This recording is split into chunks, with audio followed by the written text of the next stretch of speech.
வணக்கம், இது வாத்தி coming with lessons. இன்றைக்கி நம்ம பார்க்க போகிறது லேர்ன் இங்கிலீஷ் ஃப்ரம் ஸ்டோரிஸ். நான் எப்பயும் சொல்கிற மாதிரி தான், stories are the best way to learn a language. So நிறைய கதைகள் படிங்க, நிறைய கதைகள் எழுதுங்க, நிறைய கதைகள் கேளுங்க. கண்டிப்பாக உங்கள் லாங்குவேஜ் இம்ப்ரூவ் ஆகும். இன்றைக்கி நம்ம பார்க்க போகிற கதை ரிவெஞ்ச் ஸ்டோரி. நம்ம நிறைய கதைகள் படிச்சிருக்கோம், நிறைய படங்கள் பார்த்துருக்கோம், நிறைய ரிவெஞ்ச் ஸ்டோரிஸ்லாம் பார்த்துருக்கோம், ரைட்? அதில் ஒன்று ஹீரோ ரிவெஞ்ச் எடுப்பார், இல்லை ஹீரோயின் ரிவெஞ்ச் எடுப்பாங்க, இல்லை நம்ம ஊர் படங்களில் கூட ரிவெஞ்ச் எடுத்திருக்கு. ஆனால் உப்புமா ஒரு பையனோட லைஃப்பில் ரிவெஞ்ச் எடுத்து பார்த்துருக்கீங்களா? எஸ், இந்த கதையில் உப்மா ஒரு பையனோட லைஃப்பில் எப்படி ரிவெஞ்ச் எடுத்துச்சுங்கிறத தான் பார்க்க போகிறீங்க. ஸோ இந்த வீடியோவை கடைசி வரைக்கும் பாருங்கள், கண்டிப்பாக உங்களுக்கு இன்ட்ரெஸ்டிங்காக இருக்கும். Why do we all work? For money or for food? If you say food is not that important, then why should we have so many restaurants, Swiggy, Zomato in our country? நம்ம எல்லாரும் எதுக்காக வேலை செய்கிறோம்? காசுக்காகவா, இல்லை சாப்பாட்டுக்காகவா? சாப்பாடெல்லாம் முக்கியம் இல்லை அப்படின்னு சொன்னீங்கன்னா அப்புறம் எதுக்கு இவ்வளோ ரெஸ்டாரண்ட்ஸ், ஸ்விக்கி, ஜொமேட்டோலாம் இவ்வளோ ஃபேமஸாக இருக்குது நம்ம நாட்டில்? வாட் எவர் இட் இஸ், சோறு ரொம்ப முக்கியம் boss. Okay, let's start a story. I was born in a middle class family with an elder sibling. So on the whole, we were 4 in the family. நான் ஒரு middle class ஃபேமிலியில் பிறந்த பையன். எனக்கு ஒரே ஒரு அண்ணன் இருந்தான். ஆக மொத்தம் 4 பேர் நாங்கள் வீட்டில். My dad had a grocery store, so you could understand that the house was always filled with snacks. என்னோட அப்பா ஒரு மளிகை கடை வச்சுருந்தார். ஸோ இந்த ஸ்நாக்ஸை பற்றிலாம் எந்த கவலையும் கிடையாது. The snacks that we tasted back time were totally different. Have you tasted this 1 rupee vattal in different colors, plucking each one of it in your fingers? நீங்கள் சின்ன வயசில் நிறையா விதமான ஸ்நாக்ஸ் டேஸ்ட் பண்ணியிருப்பீங்க. இந்த மஞ்சள் கலர் வத்தல் இருக்கும், பார்த்துருக்கீங்களா? ₹1 விற்பாங்க. அதை ஒன்று ஒன்றையும் உங்கள் கைகளில் மாட்டிக்கிட்டு ஒன்று ஒன்றா சாப்பிட்ட அந்த அனுபவம் இருக்கா? There used to be this மிட்டாய் தாத்தா who brought மிட்டாய்ஸ் in cycle and used to make candies of different shapes like cycles, watches and stick them in our hands. உங்கள் எல்லாருக்கும் இந்த மிட்டாய் தாத்தா ஞாபகம் இருக்காரா? ஒரு சைக்கிளில் இந்த மிட்டாயை தள்ளிட்டு வருவார். நீங்கள் என்ன ஷேப்பில் கேட்குறீங்களோ அதே ஷேப்பில் செஞ்சு கொடுப்பாரு. வாட்ச் எல்லாம் செஞ்சு கையில் மாட்டுவார், right? My parents were from a village near Madurai. So for most of our summer vacations, I used to go there. என்னோட அப்பா அம்மாவோட சொந்த ஊர் மதுரை. ஸோ சம்மர் வெக்கேஷன்னாலே அது கண்டிப்பாக மதுரை பக்கத்தில் இருக்கிற அந்த கிராமம்தான். The கருப்பட்டி coffee that my grandma made and the Kaathadi my grandpa made in பனவோலை were so memorable even today. என்னோட பாட்டி போட்டு கொடுத்த அந்த கருப்பட்டி காஃபியும் என்னோட தாத்தா விளையாடுறதுக்காக செஞ்சு கொடுத்த அந்த காத்தாடியும் இன்றைக்கும் அப்படியே ஞாபகம் இருக்குது. For people who do not know காத்தாடி, இந்த பிக்சரை பாருங்கள், that's called பனவோலை Kaathadi. Have you guys been pushing cart made from palm fruit? நுங்குக்கு இங்கிலீஷில் palm fruit தெரியுமா? நிறைய பேருக்கு இது தெரியாமல் இருக்குது, ரைட்? ஓகே, நீங்கள் நுங்கில் இந்த மாதிரி வண்டி செஞ்சு ஓட்டியிருக்கீங்களா? Probably the most common fruit that we tasted in that village was இலந்த பழம். மதுரை பக்கத்தில் இருக்கிற ஊரெல்லாம் பொட்டக்காடுன்னு சொல்லுவாங்க. பெருசாக மழை கிடையாது. ஸோ அங்கே இருக்கிற ஒரே பூ சூரியகாந்தி பூ தான். அங்கே இருக்கிற பழமே இலந்த பழம் மட்டும்தான். So once we go for a walk in that forest, we could collect packets full of இலந்த பழம்ஸ் every day. So ஒரு தடவை அந்த காட்டுக்குள்ளே நடந்து போயிட்டு வந்தீங்கன்னா ட்ரௌசர் பாக்கெட் ஃபுல்லாக இலந்த பழமாக இருக்கும். In fact we were the last generation to play with touch me not plant.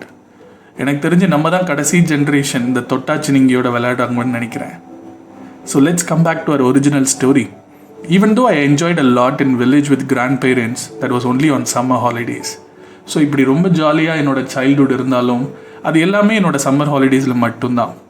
So மற்ற டைம்லாம் ஸ்கூலுக்கு போகணும் இல்லையா? ஸோ அப்பா அம்மா கிட்ட வந்துடணும். My mother was also helping my father at store. So it was only my brother and I who were left all alone at home.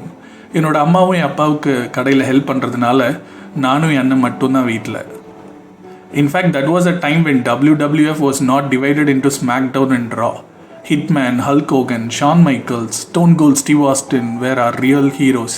So நீங்கள் WWF ஃபேனாக இருந்தால் உங்களுக்கு நான் சொல்கிறது புரியும். அப்போல்லாம் ஸ்மாக்டவுன், ரான்லாம் தனித்தனியாலாம் கிடையாது. Hitman, Hulk Hogan, Shawn Michaels, Stone Cold, இவங்க தான் எங்களோட real heroes. Every Sundays would start with an oil bath. It was a routine. After oil bath, definitely for lunch, we would either have a goat or hen. I mean chicken or mutton. எல்லா சண்டேவும் கண்டிப்பாக oil bath எடுத்தே ஆகணும். அது ஒரு routine மாதிரி இருக்கும். Oil bath முடித்த உடனே கண்டிப்பாக அன்றைக்கி ஒன்று சிக்கனாக இருக்கும் இல்லை மட்டனாக இருக்கும். We would start from a soup which would be a chicken soup. Then starter would be chicken fry and the main course would also be chicken gravy with rice. Either chicken or mutton. So Sundays were strictly animal friendly for us. So ஆரம்பிக்கிறது chicken சூப்பில் இருந்தாலும் எல்லா டிஷ்ஷுமே நான் வெஜிடேரியனாக தான் இருக்கும். ஒன்று சிக்கனாக இருக்கும் இல்லை மட்டனாக இருக்கும். ஸோ சண்டேஸ்னாலே கண்டிப்பாக நான் வெஜிடேரியங்கிறது எழுதப்பட்ட விதி. Apart from Sundays, 1 or 2 days we used to have fish or prawns, but that was not routine. It depends on the time availability of my mom. Sundays மட்டும் கிடையாது, வார நாட்களையும் 1-2 நாட்கள் மீன் இல்லைனா இறாலாம் சமைப்பாங்க. பட் எங்கள் அம்மாவுக்கு டைம் இருந்துச்சுன்னா, என்னடா அவன் சாப்பாடை பற்றியே பேசிகிட்டு இருக்கான்னு பார்க்குறீங்களா? இந்த கதைக்கும் சாப்பாட்டுக்கும் ஒரு பெரிய ஒற்றுமை இருக்குங்க, அதனால தான். But there is a written rule. If there were relatives to my home, then definitely there would be non-veg dishes. We were really happy about it. சொந்தக்காரங்க வீட்டுக்கு வந்துட்டாங்கன்னா கண்டிப்பாக நான் வெஜிடேரியன் தான், அதில் எந்த டவுட்டுமே கிடையாது. But that rule was applied only if those relatives were from my mother's side.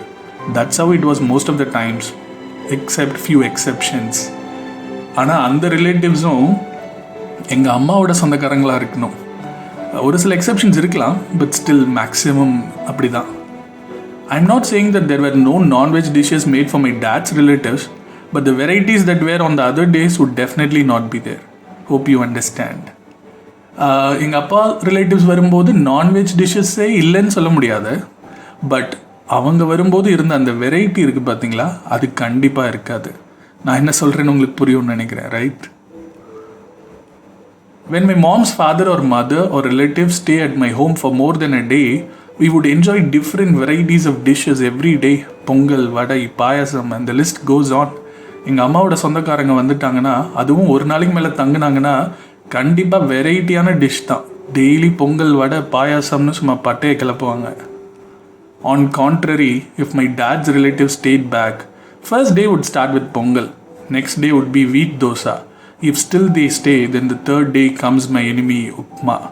அப்படியே உல்ட்டாவா எங்கள் அப்பாவோட ரிலேட்டிவ்ஸ் தங்குறாங்கன்னு வச்சுப்போம்.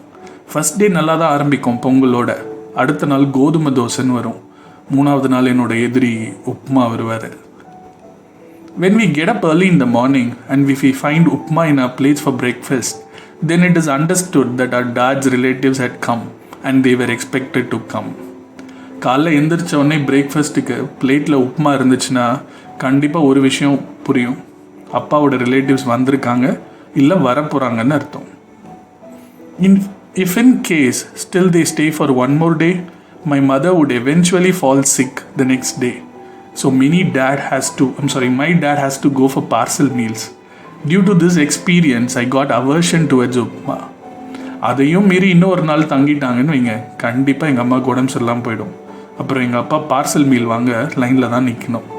மேபி இந்த எக்ஸ்பீரியன்ஸ்னாலோ என்னவோ உப்மானாலே எனக்கு அப்படி ஒரு கடுப்பு. This continued till my 12th standard. Once I was in college and started to hang out with friends, I didn't have this problem. நான் 12th முடிக்கிற வரைக்கும் இந்த பிரச்சனை இருந்துக்கிட்டே இருந்தது. காலேஜ் ஜாயின் பண்ணதுக்கப்புறம் எனக்கு இந்த ப்ராப்ளம் இல்லவே இல்லை. I didn't mean that upma was stopped, but I stopped having food at home when my dad's relatives were present. அதுக்கு அர்த்தம் உப்மா போடுறதை நிறுத்திட்டாங்கன்னு இல்லை, நான் வீட்டில் சாப்பிட்றதை நிறுத்திட்டேன்னு அர்த்தம். என்னைக்கெல்லாம் உப்மாவோ I will be absent at home. So after my engineering, I got my visa to study in Canada and moved there the very next month of my college. Engineering இப்படியே முடித்தோம் 4 வருஷம். அதுக்கப்புறம் கேனடாவில் படிக்க சான்ஸ் கிடச்சிச்சு. காலேஜ் முடித்து அடுத்த மாதமே Canada போனேன். The day I arrived in Toronto Pearson Airport was so excited. My brother was already there to receive me. From the airport we boarded a cab. He stayed in Canada with his wife. Toronto airportல இறங்கின நாள் இன்னும் எனக்கு ஞாபகம் இருக்குது. It was so memorable. Already என்னோட அண்ணாவும் அண்ணியும் அங்கே வெயிட் பண்ணிட்டு இருந்தாங்க ரிசீவ் பண்ணுறதுக்கு. ஏர்போர்ட்லேருந்து கேப் எடுத்தோம், அங்கேருந்து வீட்டுக்கு போனோம். It was an hour travel from the airport to his house, but for me it was so quick. It was snowing a bit outside. I was stunned on seeing the country's landscape. ஏர்போர்ட்லேருந்து அவங்க வீட்டுக்கு 1 மணி நேரம் ட்ராவல்னு நினைக்கிறேன். எனக்கு என்னமோ அது 5 நிமிஷத்தில் முடிஞ்ச மாதிரி இருந்தது. லைட்டாக வெளியில் ஸ்னோ, காருக்குள்ள இளையராஜா சார் பாட்டு, சுற்றி பச்சை பசேர்னு ஊர். It was wonderful. After reaching home, I was surprised to see the kind of houses built there. It was all wooden houses that we have seen in Hollywood movies. அங்கே வீட்டில் போய் இறங்கினோடனே சுற்றி பார்க்குற வீடெல்லாம் ரொம்ப ஆச்சரியமாக இருந்தது எனக்கு. நம்ம இந்த ஹாலிவுட் படங்கள்லேயே பார்த்த அந்த wooden houses ஃபர்ஸ்ட் டைம் நான் நேரில் பார்க்குறேன். Though it was so cold outside, once we got inside the house, it was back to the normal temperature because of the centralized heaters they had in all houses. வெளியில் அவ்வளோ குளிராக இருந்தாலும் வீட்டுக்குள்ளே போன உடனே ஏதோ மேஜிக் பண்ண மாதிரி ஹீட்டாக இருந்தது. I mean, it was hot. எல்லா இடத்துலையும் heaters. What would an Indian boy do after his first travel in an international flight and வாட்சிங் snow live rather than calling his parents and friends and blowing his own trumpet? ஒரு இந்திய பையன் first time ஃப்ளைட்டில், international ஃப்ளைட்டில் Canada வந்திருக்கான், ஸ்னோவெல்லாம் லைவில் பார்த்துருக்கான். வேறு என்ன பண்ணுவான்? ஃப்ரெண்ட்ஸ், அப்பா அம்மா எல்லாருக்கும் கால் பண்ணி இந்த பெருமையெல்லாம் சொல்லாமல் இருப்பானா? But can you imagine the first question my mom asked? Did you take that pickle bottle safely? Really moms are more concern about pickles than us. But எங்கள் அம்மா கிட்ட முதல் கேள்வி என்னவா இருக்கும்னு நினைக்கிறீங்க? டே, நான் கொடுத்த அந்த ஊறுகாய் பாட்டெல்லாம் பத்திரமா கொண்டு போய் சேர்த்துட்டியா? அம்மாக்களுக்கு நம்மளை விட ஊறுகாய் மேலே தான் பாசம் ஜாஸ்தி. Then after getting some rest, my brother asked to take bath and get ready. That was my first experience in a bathtub. There was a screen cover attached to it. To be honest, I didn't know how to use it. கொஞ்ச நேரம் rest எடுத்ததுக்கப்புறம் என் அண்ணன் சொன்னான், குளிச்சுட்டு வாடா, நம்ம வெளியில் போகலாம் அப்படின்னு. பாத்ரூம் உள்ளே போனால் ஒரு பாத் டப் அவ்வளோ பெருசு, நான் பார்த்ததே கிடையாது. அதில் ஒரு ஸ்க்ரீன் கவர் அட்டாச்சாக இருந்தது. டு பி ஆனஸ்ட், அது எப்படி யூஸ் பண்ணணும்னு கூட எனக்கு தெரியல. Finally, after taking bath, I could see a river flowing out of the bathroom. I couldn't understand why. Then my brother taught the science behind it. அதில் எப்படி குளிக்கணும்லாம் எனக்கு தெரியல. பட் ஏதோ அட்ஜஸ்ட் பண்ணி குளிச்சுட்டு வெளியில் வந்தால் எனக்கு முன்னாடி ஒரு 6 தண்ணி ஓடுது. I don't know why. Then my brother taught me அது எப்படிங்கிற சயின்ஸை சொல்லி கொடுத்தாப்புல. After getting ready, he took me to his workplace and introduced me to his colleagues. And that was a formal meetup. Ready ஆனதுக்கப்புறம் அவனோட காரில் அவன் வேலை செய்கிற இடத்துக்கு கூப்பிட்டு போனான். அவனோட கொலீக்ஸ் கிட்டலாம் இன்ட்ரடியூஸ் பண்ணி வச்சான். It was a formal meeting. My brother's boss was a lady and she told me to get a good pillow first. I was really wondering why she said so, but later as on days passed I understood the truth behind it. என்னோட பிரதரோட pass வந்து ஒரு lady.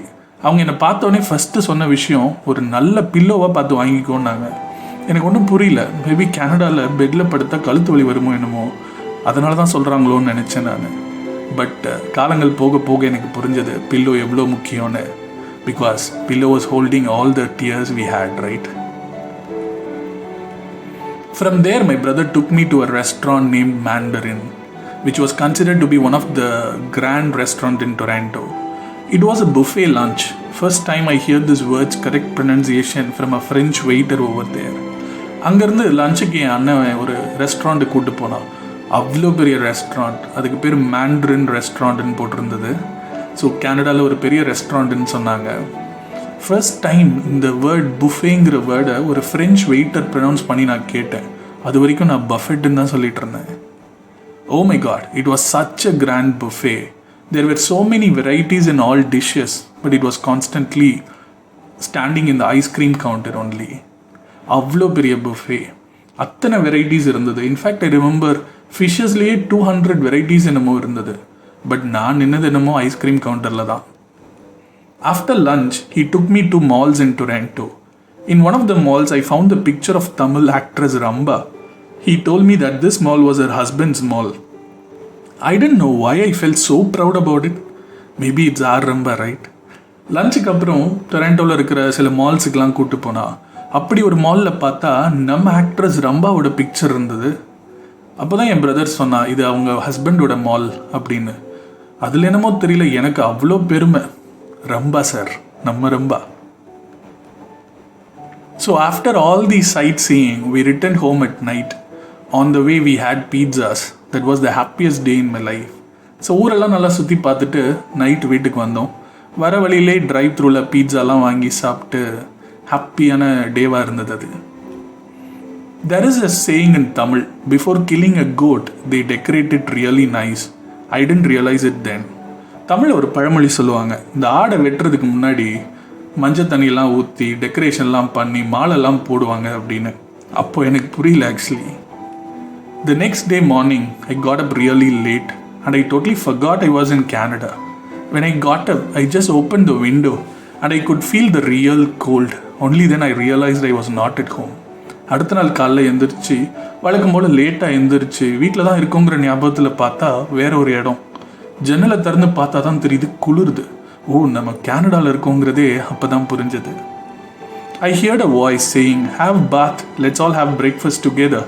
So I brushed my teeth and took shower, this time without splitting water outside. Indians are always the best learners, right? பின்னாடி இருந்து ஒரு voice வந்தது, போய் குளிச்சுட்டு வாடா, நம்ம எல்லோரும் ஒன்றா சாப்பிடலாம் அப்படின்னு. ஸோ நான் போய் ப்ரஷ் பண்ணிவிட்டு குளித்தேன் அதே டப்பில். பட் இந்த டைம் ஒரு சொட்டு தண்ணி கூட வெளியில் சிந்தாமல். நாம் யார், இண்டியன்ஸ் ஆச்சே. Then I dressed up and the first thing I made was a call to my mother. I felt like missing home so badly just in one day.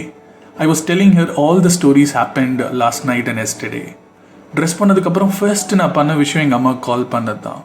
ஒரே நாளில் எனக்கு என்னமோ என் வீட்டையும் நாட்டையும் ரொம்ப மிஸ் பண்ணுற மாதிரி ஒரு உணர்வு. நேற்று நடந்த கதை ஃபுல்லாத்தையும் எங்கள் அம்மா கிட்ட சொல்லிகிட்டு இருந்தேன். The irony is, when I was in India, she always talked, but I never listened.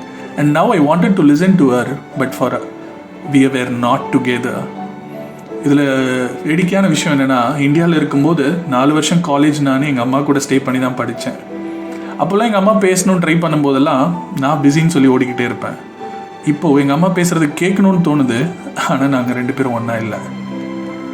Since my brother and his wife were waiting in the dining table for a long time, I went there talking over phone to my mom. So என் அண்ணனும் அண்ணியும் ரொம்ப நேரம் எனக்காக wait பண்ணதுனால நான் ஃபோனில் பேசிக்கிட்டே அப்படியே டைனிங் டேபிள் கிட்டே போனேன். I grabbed my chair and he placed a plate in front of me. நான் சேரில் உட்காந்தோடனே என் அண்ணன் என் முன்னாடி plate வச்சாப்புல. I was very excited about my first day experience in Canada and I was seriously explaining everything to my mom. எக்ஸைட்மெண்ட்டில் எங்கள் அம்மா கிட்ட தொடர்ந்து பேசிக்கிட்டே இருக்கேன் ஃபோனில். என்னை சுற்றி என்ன நடக்குதுங்கிறது கவனிக்கவே இல்லை. My breakfast was already served in my plate. I didn't notice it as I was so much involved in sharing my happiness with my mom. என் அண்ணன் அண்ணி 2 பேருமே சாப்பிட ஆரம்பிச்சிட்டாங்க. என்னோட பிரேக்ஃபாஸ்ட்டும் பிளேட்டில் சர்வ் பண்ணியாச்சு. நான் அதை சுத்தமாக கவனிக்கவே இல்லை. எங்கள் அம்மா கூட பேசுகிறதுலேயே ரொம்ப மும்மரமாக இருந்தேன். Then my brother scolded me to disconnect the call and eat first. So I told my mom that I would call her after eating and disconnected the call. என் அண்ணன் என்னை பார்த்து கத்துனா, டேய் முதல்ல ஃபோனை கட் பண்ணிவிட்டு சாப்பிட்றா, அப்புறம் பேசலாம் அப்படின்னு. ஸோ நான் எங்கள் அம்மா கிட்ட சாப்பிட்டு பேசுகிறேம்மா அப்படின்னு அரை மனசோடு சொல்லிவிட்டு ஃபோனை கட் பண்ணிட்டேன். Then after disconnecting a call I looked at my plate. I was shocked. காலை வச்சதுக்கப்புறம் நான் என் பிளேட்டை பார்த்தேன். I was really shocked. What you think would have been there? அதில் என்ன இருந்திருக்குன்னு நினைக்கிறீங்க? They say life is a circle. தளபதி சொன்ன மாதிரி வாழ்க்கை ஒரு வட்டம்டா. Yes, it was the same upma in my plate. அந்த பிளேட்டில் இருந்தது உப்மா பாஸ். முற்பகல் செய்யின் பிற்பகல் விளையும் தீதும் நன்றும் பிறர் தர வாரார். ஏனோ தெரியல, இந்த பழமொழிலாம் என் மைண்டில் அந்நேரத்தில் ஓடிட்டுருக்கு. I don't know why. Someone shook my shoulders. It was my brother. அப்படியே ஃப்ரோஸ் ஆகி போய் உட்காந்துருந்தேன் நான். யாரோ என்னை தட்டி எழுப்புற மாதிரி இருந்தது. அது என்னோட பிரதர். அவன் என்ன சொன்னான்னா, come on, have your breakfast, it is really yummy அப்படின்னு என் பிரதர் சொன்னாப்புல. என்னோட mind voice, it's not yummy, it's mummy man. My hand started to dial my mom's number automatically. So முதல் வேலையாக என் கைகள் ஆட்டோமேட்டிக்காக எங்கள் அம்மாவுக்கு கால் பண்ண ஆரம்பிச்சிருச்சு. Karma is very dangerous, guys. Thank you so much for listening to the story. Please subscribe our channel and click the like button if you really like the story. I'll see you in the next class.